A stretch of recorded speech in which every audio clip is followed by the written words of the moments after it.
नमस्कार विद्यार्थियों, इस वीडियो में आपका बहुत बहुत स्वागत है।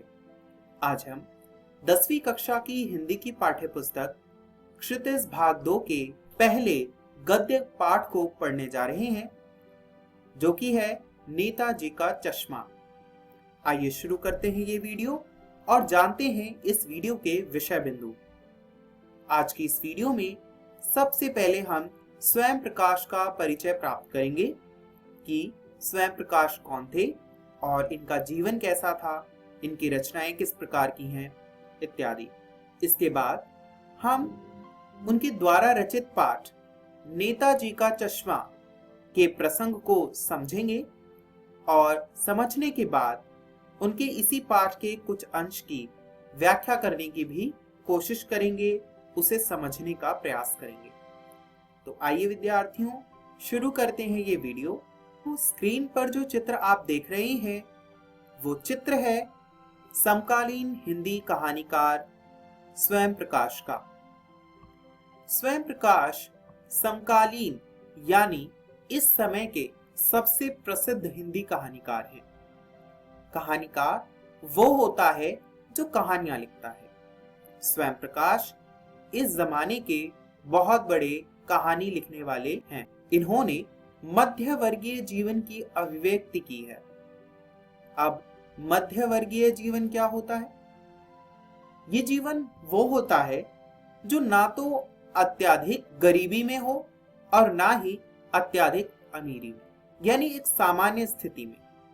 किंतु इस सामान्य स्थिति में भी क्या कुछ समस्याएं और क्या कुछ चुनौतियों का सामना एक व्यक्ति को करना पड़ता है, उसका वर्णन लेखक ने बखूबी अपनी कहानियों में किया है। इनकी रचनाओं में सूरज कब निकलेगा, आएंगे अच्छे दिन भी, आदमी जात का आदमी और संसाधन बहुत प्रसिद्ध हैं।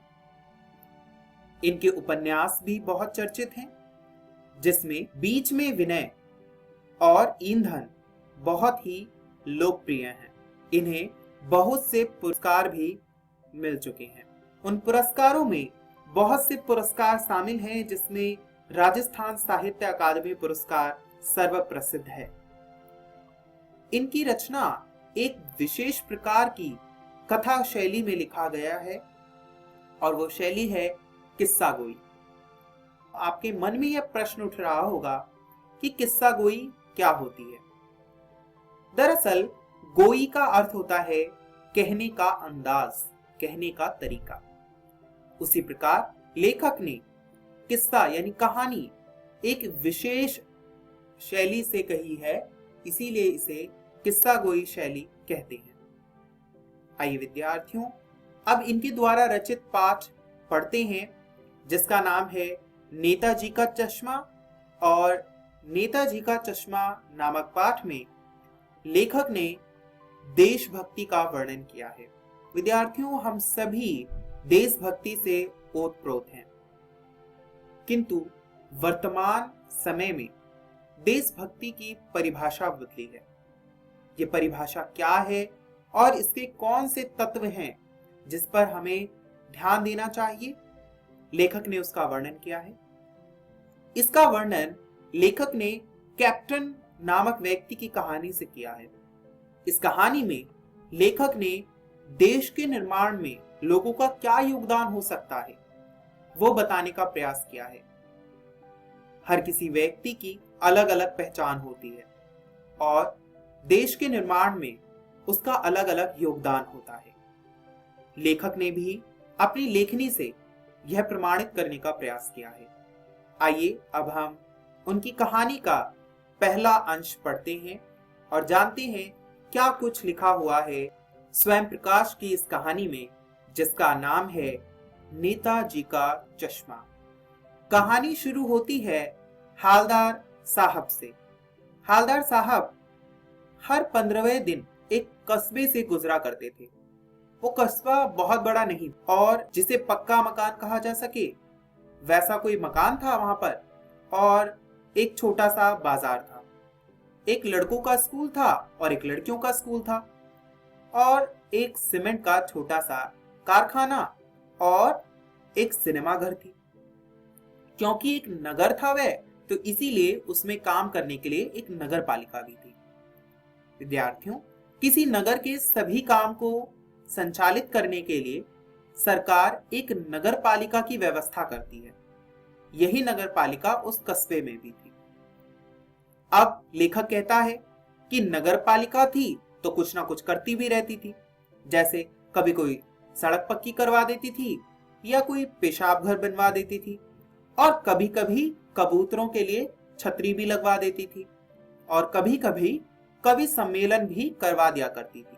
विद्यार्थियों, कवि सम्मेलन एक ऐसा सामूहिक आयोजन होता है जहां पर प्रसिद्ध कवि आकर अपनी कविता पढ़ते हैं।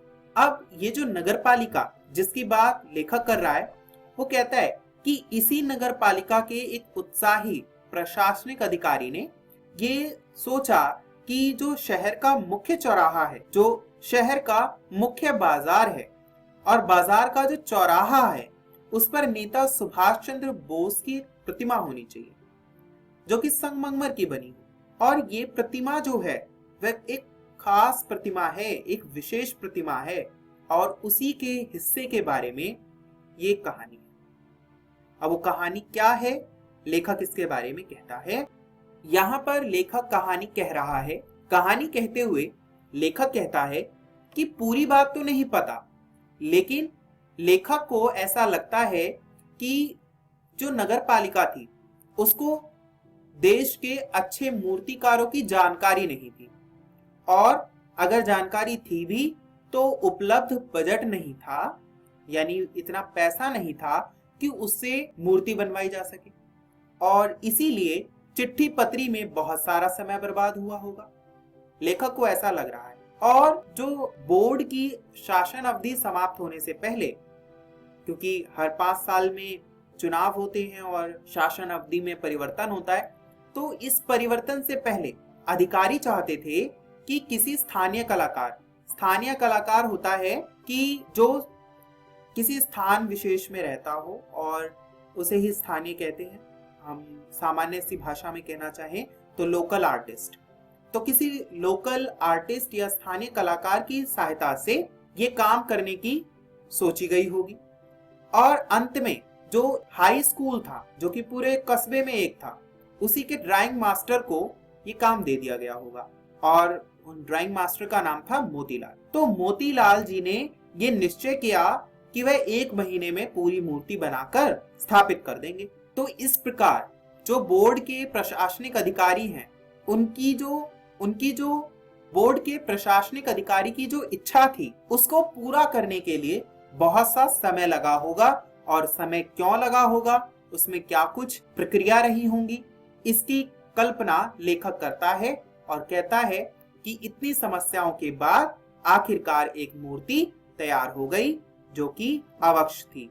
यानी विद्यार्थियों, आज के पाठ में इतना ही।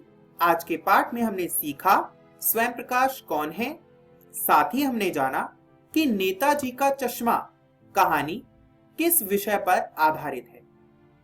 मुझे आशा है विद्यार्थियों कि आपको इन प्रश्नों के उत्तर मिले होंगे। घर जाकर जब आप इस पाठ को पढ़ेंगे तो इन प्रश्नों के उत्तर लिखने का प्रयास कीजिएगा। साथ ही अगली वीडियो देखने के लिए शेष पाठ पढ़कर आएं, जिससे आपको अगली वीडियो देखने में सुविधा हो, अगला पाठ आपको समझ में आए।